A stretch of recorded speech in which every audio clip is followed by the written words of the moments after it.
A species is said to be extinct if no members of that species are still alive. Most species that were preserved as fossils are now extinct. What makes a species become extinct? Well, extinction is caused by a change in a species' environment. The members of a species may not have adaptations that allow them to survive and reproduce in the changed environment. So climate change is an example, and the woolly mammoth is an example of an animal that suffered extinction due to climate change. Climate change has been the leading cause of extinction. It can destroy an organism's habitats. Suppose, for example, an area that was once warm and moist becomes dry and cool. Many plants that need warmth and a lot of water may die. Animals that feed on those plants will be affected too. Animal species may compete fiercely for the new surviving plants, and this competition could result in the extinction of the plants and animals that eat them. Climate change may have helped cause the extinction of the woolly mammoth. Woolly mammoths had traits that helped them live in cool climates with their thick coats of fur. However, when the climate became warmer, these traits were no longer helpful. Environmental change does not always lead to extinction. Some organisms in a species may have traits that help them survive in the changed environments. Horseshoe crabs, for example, first appeared on Earth long before the dinosaurs. These animals, which are related to spiders, have changed little over time, in spite of the fact that Earth's climate has changed several times. When studying organisms, most biologists today classify organisms into 8 levels. First, an organism is placed into a broad group, which in turn is divided into more specific groups. The more classification levels that 2 organisms share, the more characteristics they have in common. Here are the 8 classification levels that biologists commonly use. A domain is the highest level of organization. Examples of domains are bacteria, archaea, and eukarya. Humans fall into the eukarya category of classification. Prokaryotes, which are organisms whose cells lack a nucleus, are examples of bacteria. Unicellular prokaryotes, which can be found in the Pacific Ocean as one example, are examples of archaea. And humans, or eukaryotes, which are organisms with cells that contain a nuclei, are part of this eukarya domain. That means that all organisms fall into one of these 3 domains. Within a domain, there are kingdoms. Kingdoms include protists, which are any eukaryote that cannot be classified as a plant, animal, or fungus, and they are usually unicellular. Fungi, including things like mushrooms, molds, mildews, heterotrophs, and most are multicellular. Plants, which are multicellular autotrophs, and animals, which are multicellular eukaryotes and heterotrophs. So, an animal is first classified within a domain, then within a kingdom. And there are these types of kingdoms. Within kingdoms, there are phyla. The singular word is phylum. Next, within phyla are classes, followed next by orders, then by families. Each family contains one or more genus, and each genus contains one or more species. A great example of this you can find on page 252, an example of an owl being classified. Let's go ahead and look at the example of classifying an owl. As we move down the labels of classification, the number of organisms decreases. The organisms at lower levels share more characteristics with each other. So if we begin, the highest level of organization is the domain, and we know that the domain here is eukarya. We know that this domain consists of all organisms with cells that contain nuclei. So not only do we have birds, but we have other animals, insects, bacteria, and plants. The next level down, getting more specific as we move down, is kingdom. And an owl belongs into the Animalia kingdom. And you can see here that now we still have all of the animals, but we no longer have the bacteria or the insects, the fungi, or the plants.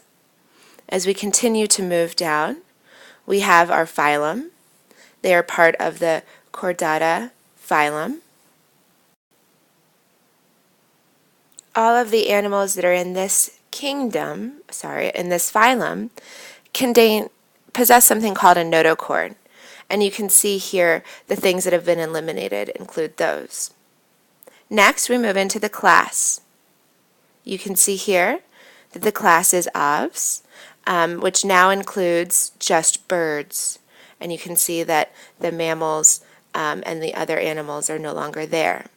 Moving into the order, you can see that we now only have owls. The family, we only have some specific owls.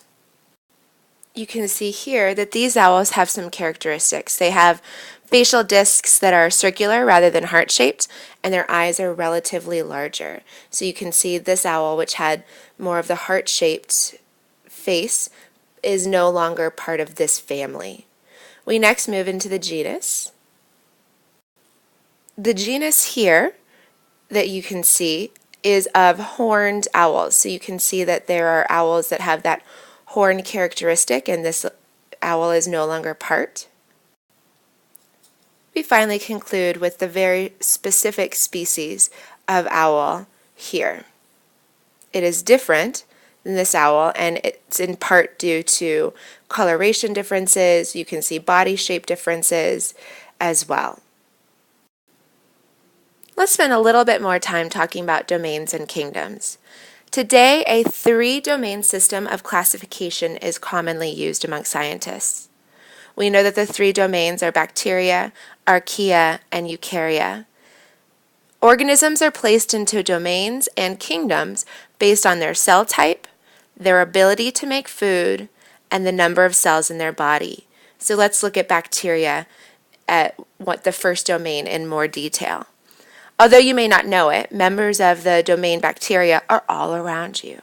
You can find them in the yogurt you eat, on the surfaces you touch, and even inside your body, both when you're healthy and when you're sick.